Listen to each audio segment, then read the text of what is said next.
Around Spencer Shops, where 3,000 workers once repaired steam locomotives for Southern Railway. The North Carolina Transportation Museum is committed to making your visit a safe and enjoyable one. In light of the COVID-19 pandemic, the TSA requires wearing of a face mask covering nose and mouth at all times on the train, per federal law. Failure to comply will result in denial of boarding or removal and may result in penalties under federal law. Hand sanitizer stations will be available as you exit the train. Please remain in your seat during the on-site train ride and refrain from walking about the passenger car or changing seats. Please keep your hands, heads, and children inside the windows at all times. Restrooms are not available on the train. After the ride, please wait for the conductor or your car host to direct you to the vestibule for exiting the train. More information about current cautions and protections now in effect at the North Carolina Transportation Museum can be found online at nctransportationmuseum.org. Thanks for riding, and thanks for visiting the museum that moves you. And now, all aboard!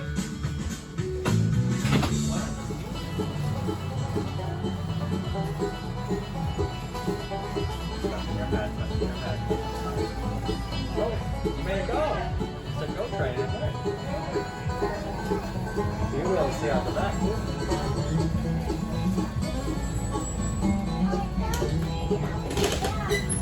Well, he got around here if you want. Oh, he's got a good window spot there to see out the back too. He just wants to see out the back.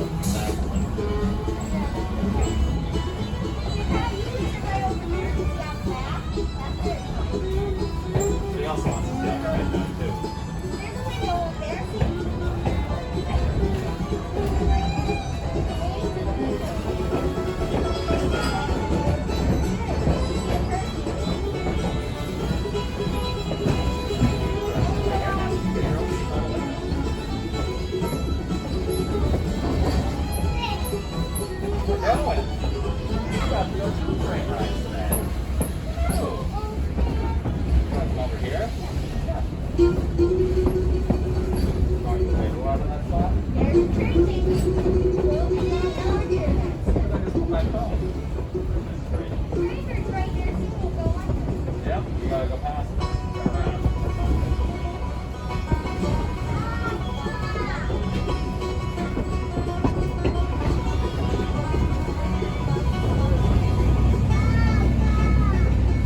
Continue our trip, you may notice the two big silver tanks with the letters SR painted on them at the right side of the train. Built in the 1920s, these two large water tanks held water for fighting fires here on the site. To fill those tanks up, water had to be pumped in all the way from the Yakima River, which is 4 miles away to the north. Next to those tanks is a small red brick building. Don't let its size fool you, because it was one of the most important buildings here at Spencer Shops. It's called the Transformer House. Built in 1914, that building housed the controls for all the electrical power distribution through the shops as well as through the town of Spencer. In 1990, this structure was restored, and today it is one of our restrooms. Oh, that's the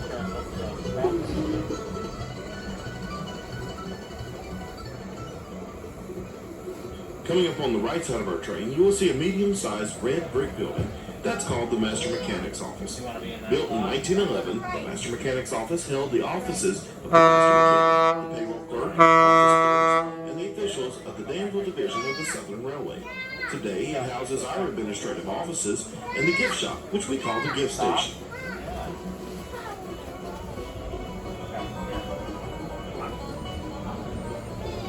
The big gray building behind the Master Mechanic's Office is believed to be the oldest building on site.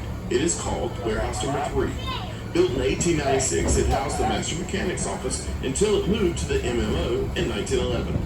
From that date to this, it has continued to function as a storage facility as well as an area for special events. The last building in this line is called 1924. It was used to store and repair the flues of a steamer.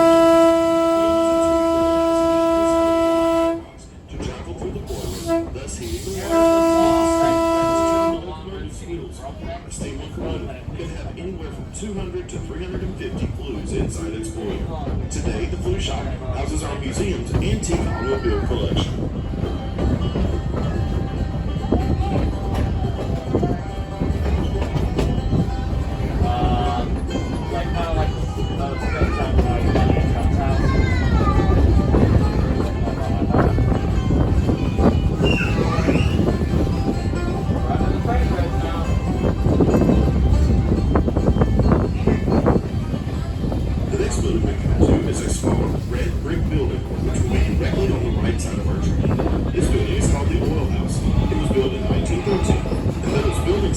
doesn't look very large, the basement alone was built large enough to hold 5 large oil tanks, each capable of holding up to 52,000 gallons of oil.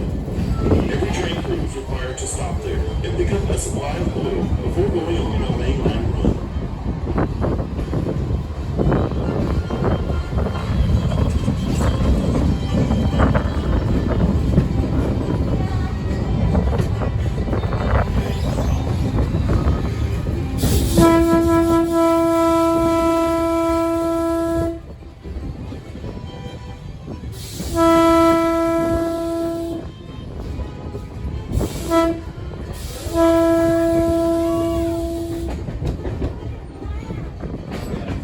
As you pass our pit line, we are now off the museum property and are now passing through the Spencer Freight Yard. Once many more tracks here, including a 15-track classification yard and smaller yards for stock pins and less than carload freight. For feeding, water, and exercise every 24 hours. This was done in stock pins, both covered and open, that were located in this area of the site.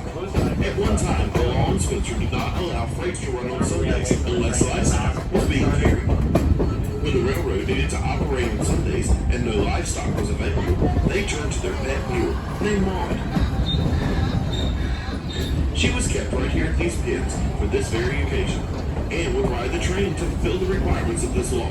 Later, when a small steam locomotive was rebuilt to move other locomotives around the roundhouse area, it too was affectionately named Maud.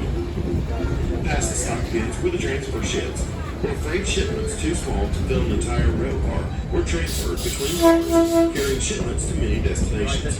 These included dry and canned goods on their way to shops, farmers' orders for tools and seeds, and large catalog orders, including entire boards. Up to 350 freight cars moved through this facility every day. Both the stock pins and transfer sheds were torn down in the 1960s. There's the roundhouse. Where the trains go when they're not busy.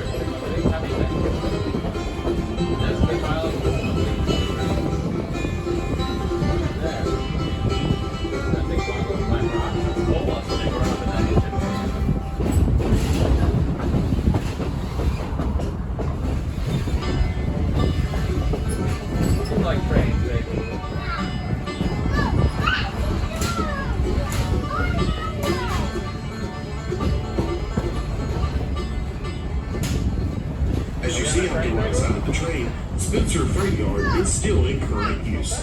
The tracks in the South Yard are all that remain of the receiving and classification tracks that once made up the huge yard here at Spencer. This area is still active today and is used for the Salisbury Switcher. The Salisbury Switcher is a local train which takes cars staged from the main line to private rail sidings at different companies all along this section of the Norfolk Southern Railroad. You may see its 2 diesel engines as well as its caboose out the right side of the train.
and we'll be headed back to Barber Junction. As we continue down the rail, if you will look out the left side of the train, you'll see a rather odd-looking concrete building with a tower on it. This is called the Sand House, and it too was built in 1913.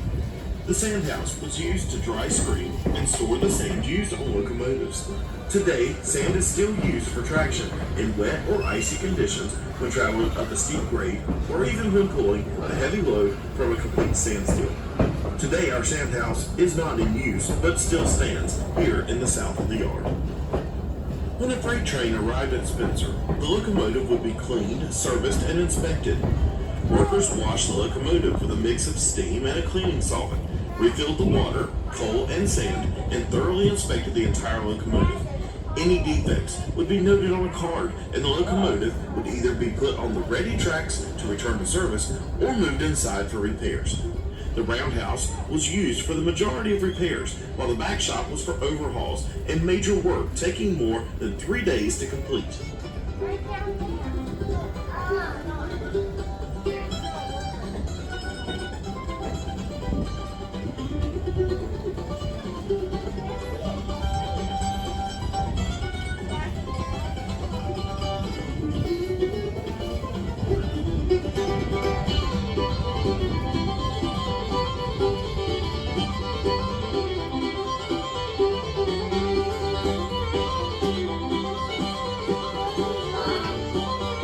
Now we're gonna go back this way.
The 100-foot electric turntable allowed locomotives or cars to be moved into any one of 37 bays here at the Roundhouse.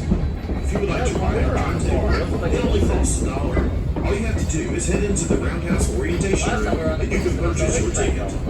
Today, the Roundhouse not only holds exhibits, but it still continues to be a functioning roundhouse as we use it to restore engines, cars, as well as maintain our fleet of rolling stock.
sight known as the canyon.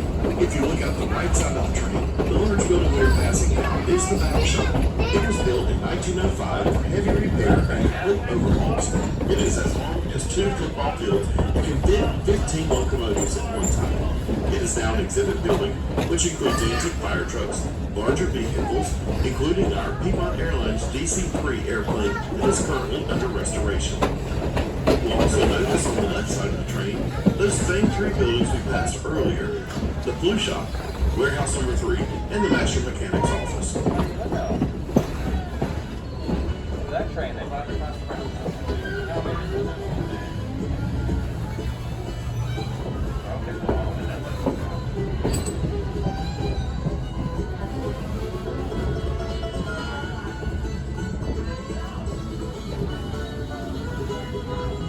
Josh is over here. Hello, Josh. That one has all the windows too. So they're sticking out of that house.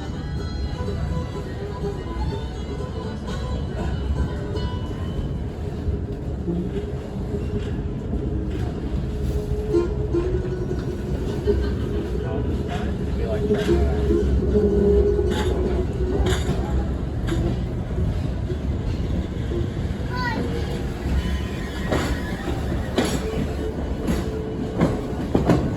Almost arrived back at Barber Junction, where our train ride started.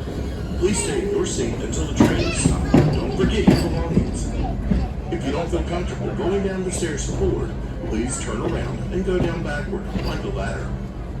This train ride has been generated solely by volunteers. While they have been certified to Federal Railroad standards, they are donating their time to provide this train ride to museum visitors. Please feel free to thank them as you depart the train.